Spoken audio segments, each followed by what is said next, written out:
신랑도 몰랐어. 신부도 몰랐어. 오직 한 사람만 알고 있었지. 혼례 당일 밤 촛불 아래서 처음 마주친 두 사람의 눈빛. 한쪽 눈에선 눈물이 흘렀고 다른 한쪽은 그냥 굳어버렸거든. 이 모든 걸 꾸민 건 말 한마디로 인생을 갈아치우던 조선 최고의 권력자 매파였어.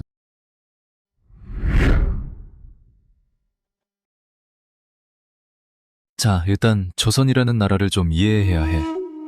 조선은 유교를 국가 이념으로 삼은 나라였는데 그 유교가 딱 하나 아주 강하게 못을 박은 원칙이 있었거든. 남녀 유별.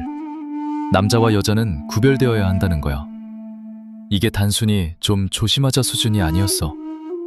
7살이 넘으면 남녀가 같은 자리에 앉으면 안 됐고, 여자는 집 밖 출입 자체가 제한됐고, 남자 손님이 오면 안채 깊숙이 숨어야 했거든. 그러니까 조선의 여성은 기본적으로 외부 남성과 얼굴을 마주칠 일 자체가 거의 없었어. 그런데 여기서 엄청난 문제가 생기는 거야. 혼인을 해야 하는데 남녀가 만날 수가 없는 거잖아. 본인이 직접 상대를 찾을 수도 없고 만나서 대화를 나눠볼 수도 없고. 그럼 어떻게 혼인이 이루어졌을까?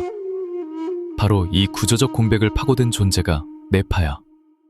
매파는 말 그대로 혼인을 중개하는 여성 전문직이었어. 조선 초기에는 동네에서 덕망 있는 나이든 부인이 비공식적으로 중매를 서는 수준이었는데 시간이 지나면서 이게 완전히 돈 버는 전문 직업으로 바뀌어버린 거야. 경국대전에도 혼인 절차가 명문화됐고 그 절차 안에 매파의 역할이 자연스럽게 녹아들었거든. 법이 남녀를 갈라놓으니까 법이 만들어낸 공백을 매파가 채우는 구조였던 거야. 어찌 보면 조선 정부가 스스로 매파라는 직업을 창조한 셈이지. 그리고 이 직업, 처음엔 꽤 그럴듯했어. 동매 사정을 훤히 알고 양가 어른들의 신뢰를 받고 좋은 인연을 맺어주는 덕스러운 역할. 그런데 여기에 돈이 끼어들기 시작하면서 모든 것이 달라지기 시작하거든.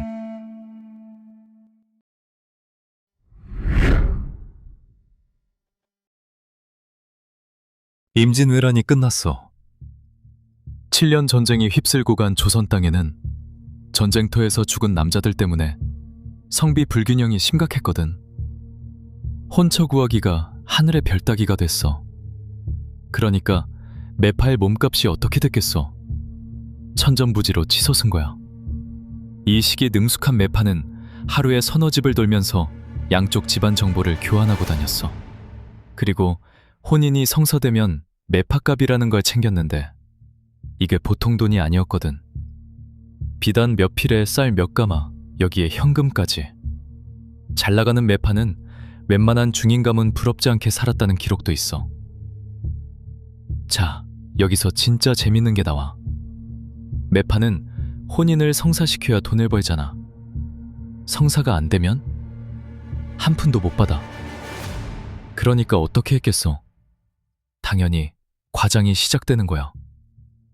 예를 들어 볼게. 신랑이 약간 눈이 사팔인 거야. 그러면 매파가 뭐라고 했겠어? 도련님은 눈빛이 깊고 신비로워서 한번 쳐다보면 사람을 홀리는 매력이 있습니다. 이렇게 포장하는 거야. 집이 좀 낡았어? 소박한 선비의 품격이 느껴지는 고택이 옷이다. 신랑이 좀 뚱뚱해? 체격이 건장하고 귀티가 흐릅니다. 신부 쪽도 마찬가지야. 신부가 얼굴이 좀 평범해? 달 속의 선녀처럼 은은한 미인이십니다. 좀 과묵해? 정숙하고 말이 없으니 현명한 며느리감입니다. 피부가 좀 거칠어? 야외에서 부지런히 일하는 건강한 체질이시니 살림을 잘하실 겁니다. 이게 단순한 칭찬이 아니야. 완전히 계획된 정보 조작이었거든. 매파는 양쪽 집안에서 각각 다른 이야기를 하고 그 두 이야기가 만나는 지점에서 혼인이 성사되는 구조야. 문제는 실제 두 사람이 만나는 날, 그러니까 혼례 당일에 이 모든 포장지가 벗겨진다는 거지.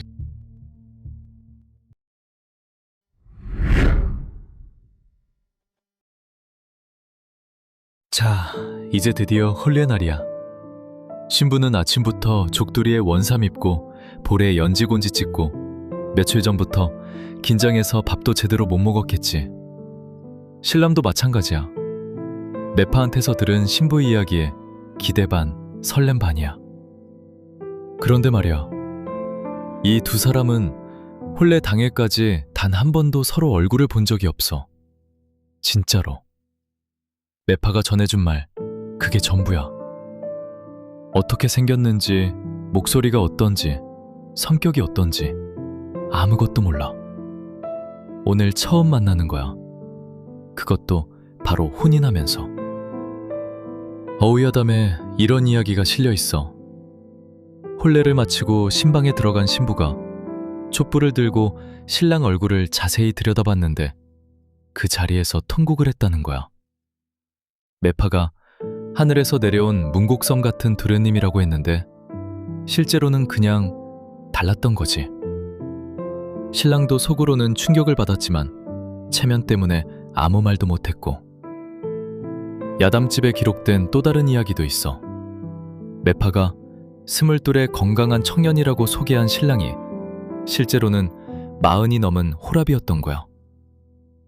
신부 어머니가 혼례날 신랑을 보고 이렇게 물었대. 저분이 신랑인가요? 아니면 신랑 아버지인가요? 이게 실제 야담집에 기록된 말이야. 더 충격적인 사건도 있어. 신부를 보자마자 신랑이 뒷간에 간다고 자리를 벗어난 거야. 그런데 이틀이 지나도 안 돌아오는 거야. 결국 타지에서 발견됐는데 혼례 자리에서 도망친 거였어. 그 집안의 망신이 얼마나 컸겠어. 신부는 또 어떤 심정이었겠어. 혼례 당일 처음 얼굴을 마주한다는 건 지금 우리 기준으로 생각하면 상상도 못할 일이잖아. 그런데 조선 사람들에겐 그게 그냥 일상이었어. 문제는 이 복불복이 단순한 해프닝으로 끝나지 않았다는 거야. 한 번 혼인하면 되돌릴 수 없었거든. 평생이 걸린 문제였던 거야.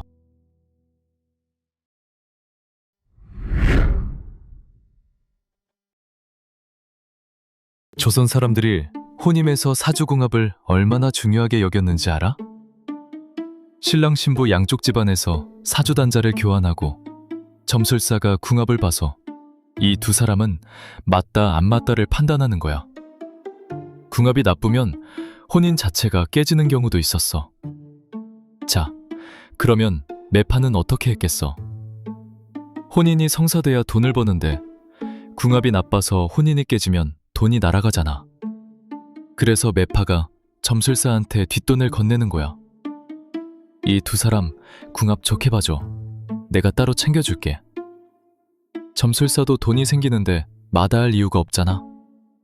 결국 아무리 사주가 안 맞아도 천생연분이라는 결과가 나오는 거야. 양가 부모들은 어떻게 됐겠어? 점술사가 천생연분이라 했으니 이 혼인은 하늘이 정해준 거야 라고 안심하는 거지. 그 안심 뒤에 점술사와 매파가 돈주머니를 나눠 갖는 걸 아무도 몰랐던 거고. 그런데 문제가 생기는 건 혼인 후야. 집안에 애군이 닥치거나 아이가 없거나 부부 사이가 안 좋으면 그때 사람들이 무슨 생각을 했겠어? 그 궁합을 조작한 매파 때문이다. 실제로 야사에는 이 이유로 매파가 집단으로 폭행을 당하거나 마을에서 쫓겨난 사건이 기록돼 있어. 그리고 여기서 멈추지 않고 더 대담한 짓도 벌어졌거든. 바로 신분 세탁이야. 조선 후기로 가면 상민이 양반 행세를 하며 양반과의 혼인하려는 시도가 엄청나게 늘어나. 매파는 이 과정에서 가짜 족보를 알선해주는 역할까지 했어. 돈만 주면 아, 이 댁은 훌륭한 양반 가문입니다 라는 식으로 포장해주는 거야. 야사에 이런 이야기가 있어.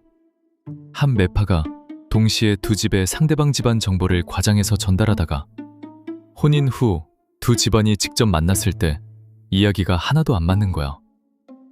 그때서야 양가가 눈이 마주친 거지.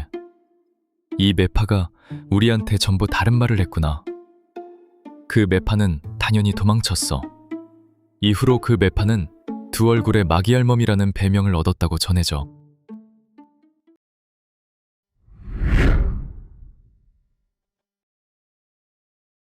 영조 정조 시대야. 조선 역사상 가장 문화적으로 발전했다고 평가받는 시기지. 이 시기에 사원부랑 사간원에서 상소가 잇따라 올라오기 시작해. 내용이 뭐냐면 매파가 혼인을 농단하여 신분 질서를 어지럽힌다. 거짓으로 혼인을 성사시켜 가문의 명예를 훼손한다. 매파를 지금 당장 척결해야 한다. 이런 거야. 관리들 입장에서 보면 당연히 화가 났겠지. 신분제 사회인데 매파 때문에 신분이 뒤섞이고 가짜 족보가 돌아다니고 혼인 사기가 판을 치니까. 문제는 여기야. 매파를 없애면 혼인을 어떻게 하냐고. 정조시대의 한 관리가 매파를 없애자고 아주 격렬하게 상소를 올렸대. 그런데 조정회의에서 동료들이 뭐라고 했겠어? 당신은 어떻게 장가를 갔소? 그 관리도 매파 덕에 혼인을 했거든. 당연히 아무 말도 못했다는 기록이 전해져. 이게 이 시스템의 본질을 딱 보여주는 장면이야. 매파가 나쁜 건 다 알아. 사기도 치고 과장도 하고 신분도 세탁해주고. 그런데 없앨 수가 없어. 왜? 이 시스템이 없으면 혼인 자체가 안 되니까. 유교적 남녀 분리 원칙을 유지하면서 동시에 혼인도 해야 하는데 그 둘을 연결해주는 게 매파밖에 없는 거야. 결국 규제 논의는 유명무실하게 끝났어.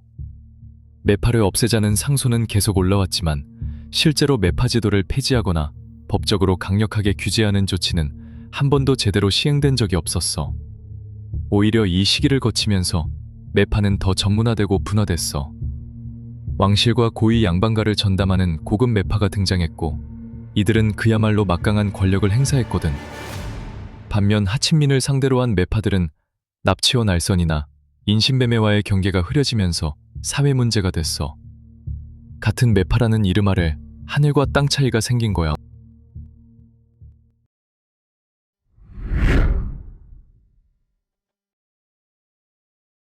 야담집에 이런 이야기가 전해져. 수십 년간 수백 성의 혼인을 성사시킨 노년의 매파가 있었대. 평생 그게 직업이었고 그게 자신이 할 수 있는 최선이라고 믿었던 여자야. 그 여자가 말년에 홀로 앉아서 이런 말을 했다고 전해져. 내가 맺어준 혼인 중에 진짜 행복한 쌍이 몇이나 됐겠냐. 그 한마디가 정말 무거워. 수백 쌍의 혼인을 만들었는데 그 결말을 하나하나 들어보니까 행복한 경우보다 불행한 경우가 더 많더라는 거야.